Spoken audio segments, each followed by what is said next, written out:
Em nome de Patris, et de Filii, et de Spiritus Sancti. Amém. Celebramos Santo Evaristo, Papa e Mártir. Interessante tomar nota já desde o início do... Ainda que, de resto, como veremos, enfim, o Novo Testamento já nos atesta. Mas, de fato, ele é elevado ao sólio pontifício no início do século I, no início do século II, né? 111 a 125, governou a Santa Igreja Romana. E interessante, ele dividiu a Roma em várias áreas eclesiásticas. Isso. Vai aos poucos se desenhando aí, então, seja as paróquias, né? Seja... Não se trata de dioceses, mas se trata realmente das sedes suburbicárias, aquelas que depois, então, ele coloca, o sumo pontífice coloca como titular um cardeal. Começa. Mas o importante é isto, é a organização da igreja. Vejam, logo no início do século II, a igreja romana já é tão vasta, tão importante, que necessita dessa subdivisão, hein? Não se trata só de uma igrejinha lá, perdida no bairro dos judeus, que é onde começou. Eu visitei esse bairro em Roma.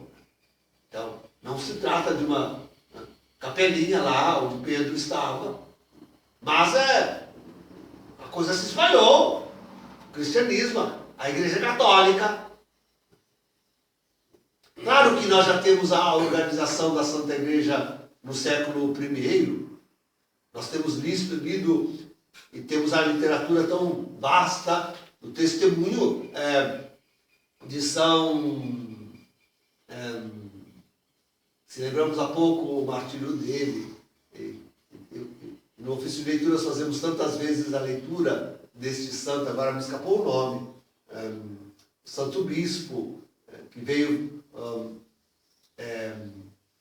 ser martirizado em Roma, ainda no século I, e que mostrou como a igreja já estava muito bem estruturada, no século I, muito bem estruturada. Papa, bispos, sacerdotes, padres, diáconos, leigos. A hierarquia da igreja já muito bem formada no século I. Então, aqueles, sobretudo dessas falsas religiões que pululam hoje, que querem fazer a igreja aparecer com o edito de Constantino em 212, é falso isso. Falta de conhecimento histórico. Simplesmente falta de conhecimento histórico. As Sagradas Escrituras, o Novo Testamento, eu dizia, já atesta uma organização embrionária da Santa Igreja. Jesus deixa os apóstolos, mas nem só os apóstolos o próprio Senhor Jesus deixa, senão que toda a classe daquilo que se chamava os profetas. Eu falava disso um pouco ontem. Quem são os profetas? São os bispos e os presbíteros. Bispos e presbíteros. Já os padres. Tá? Já os padres. Pelo próprio Senhor Jesus. Depois Pedro vai colocando as bases para outros serviços. Hoje chamamos algum como pertencendo ao clero, o diaconato. Havia outros. As ordens menores. Né? Tantas delas.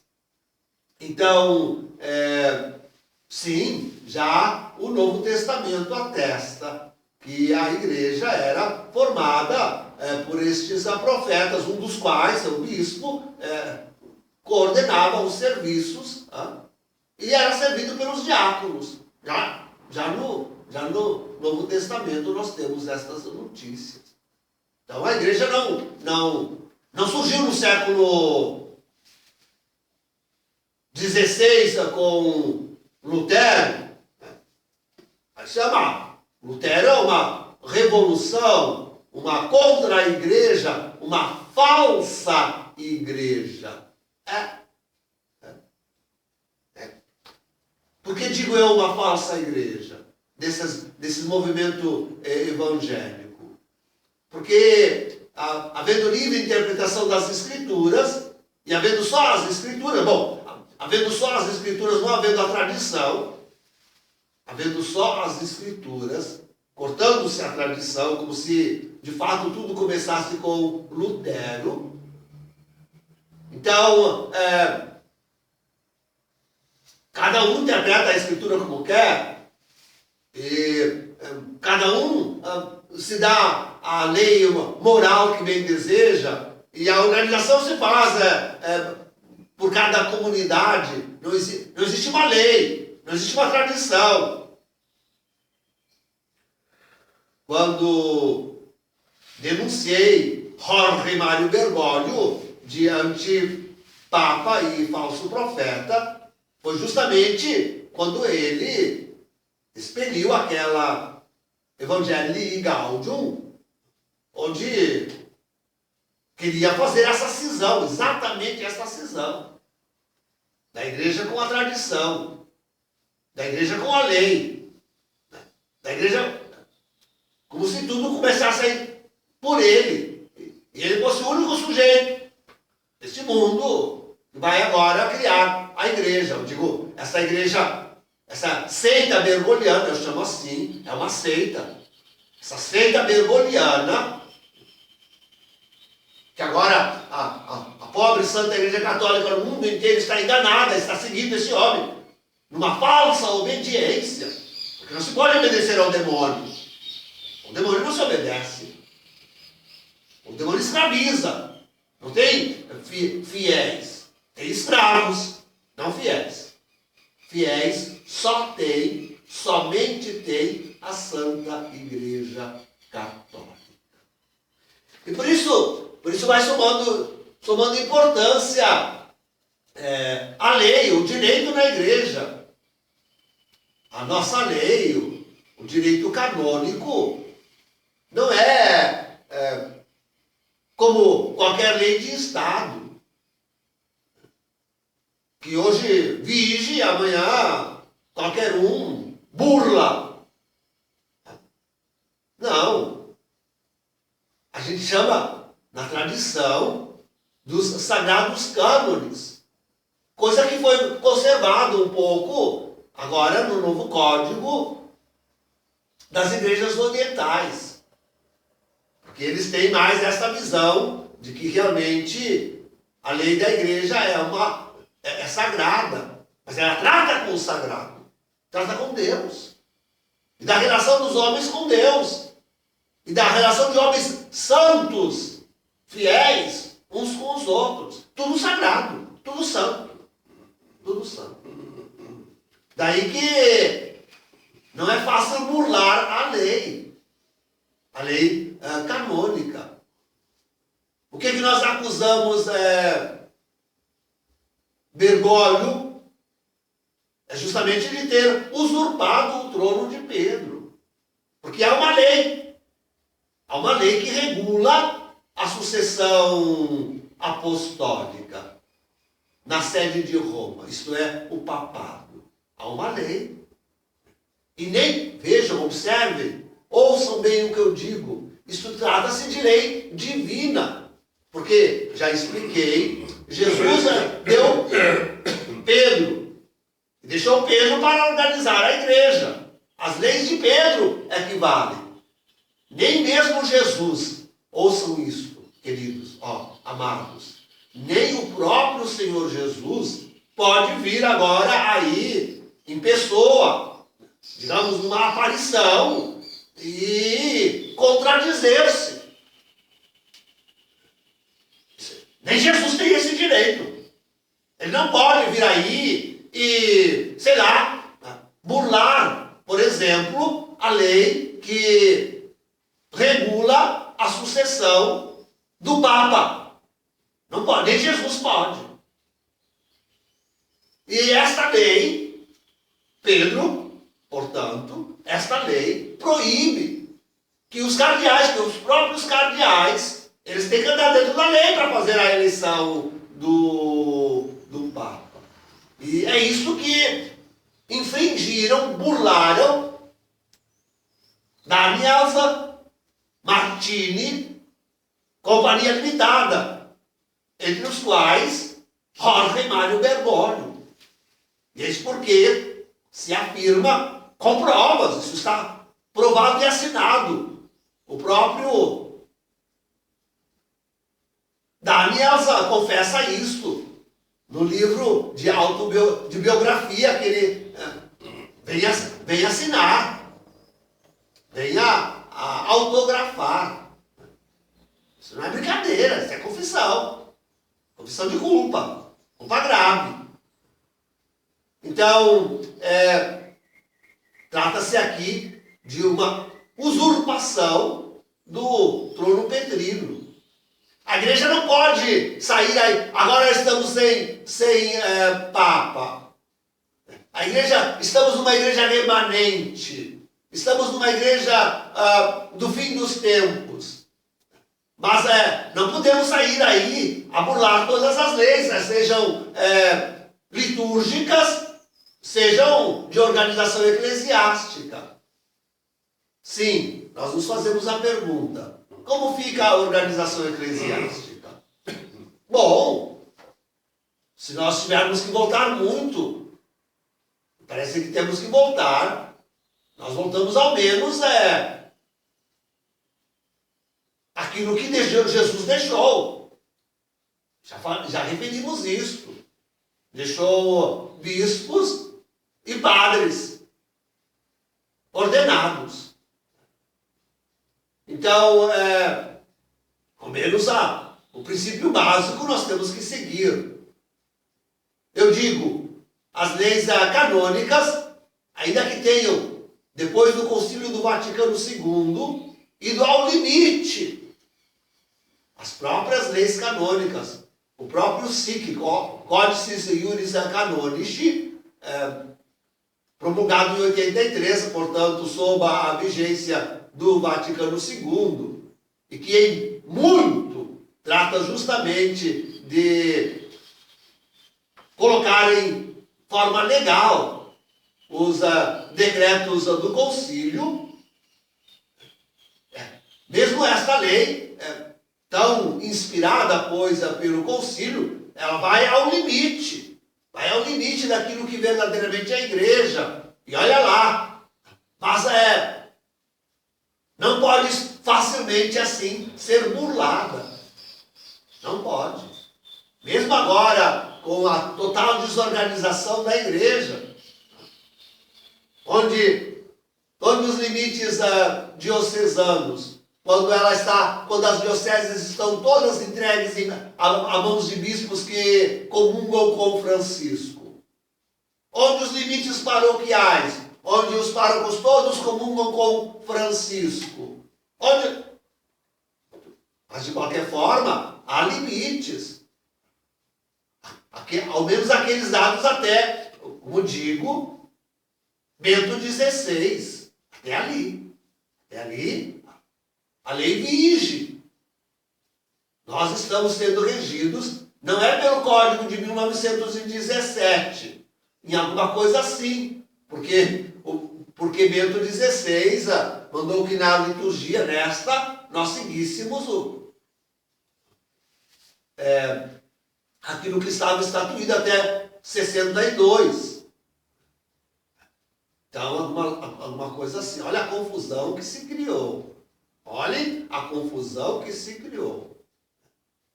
Então, Mas de resto nós realmente estamos ainda, o que vige mesmo e regula a lei a vida da igreja é o Código Novo.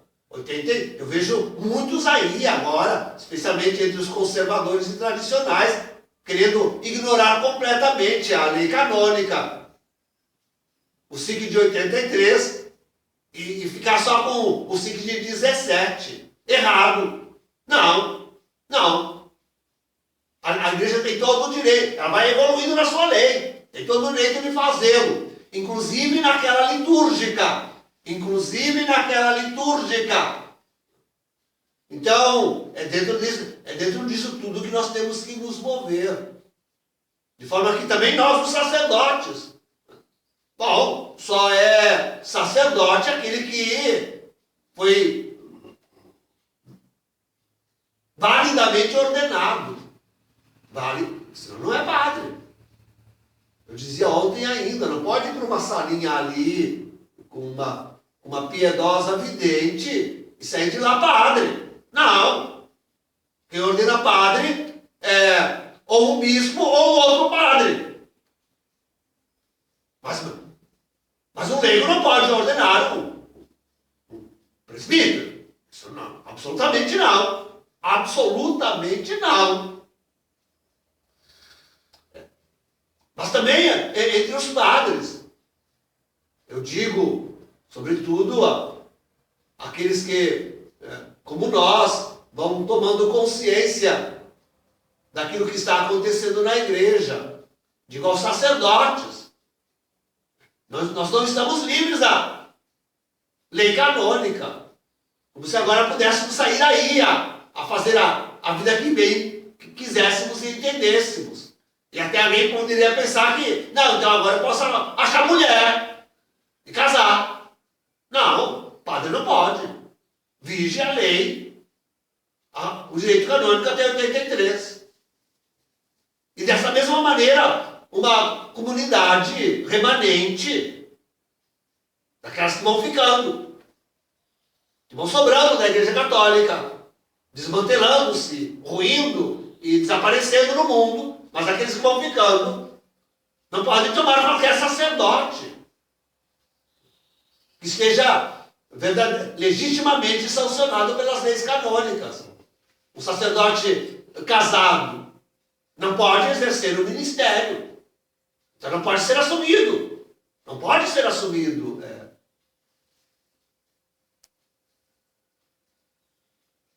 Talvez lá adiante possamos abrir uma exceção, porque vivemos em estado de exceção.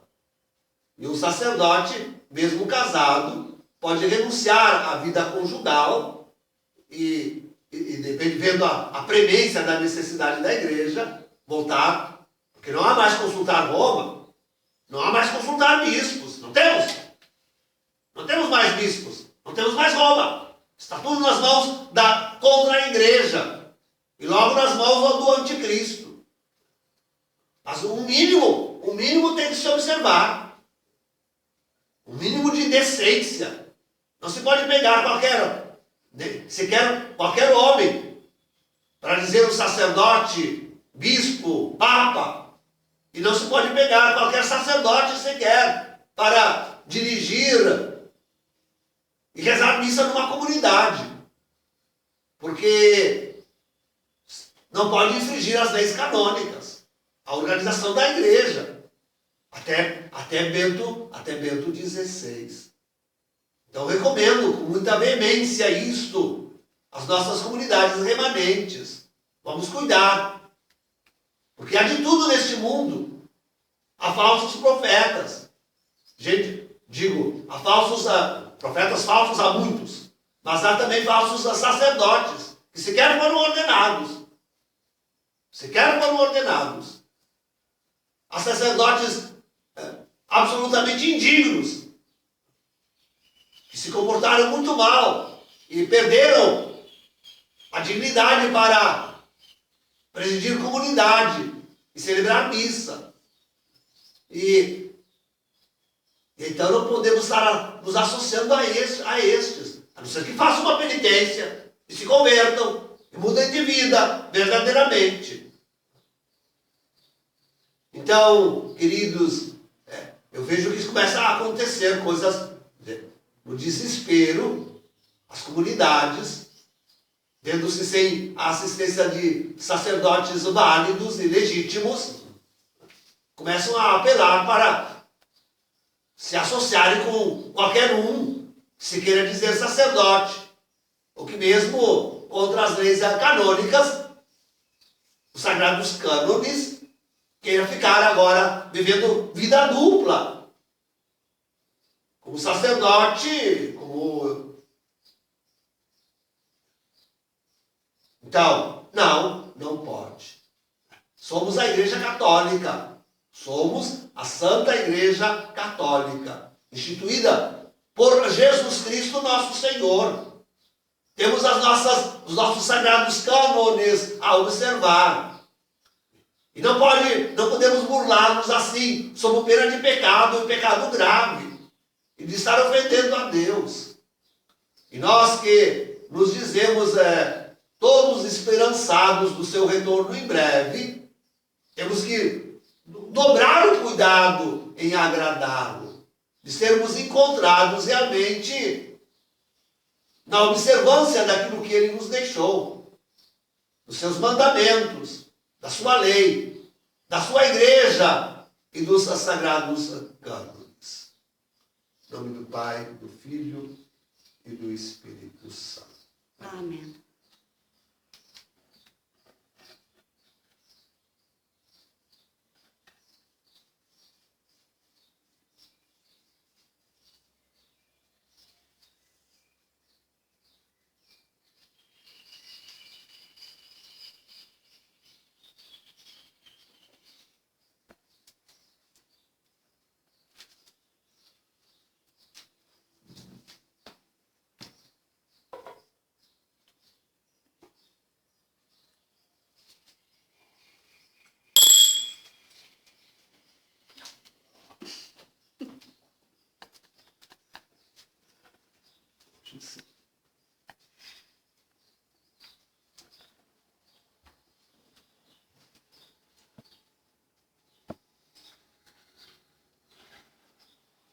Dominus vobiscum. Et cum spiritu tuo. Oremos. Veritas mea et misericordia mea cum ipsu, et in nomine meo exaltabitur cornu eius.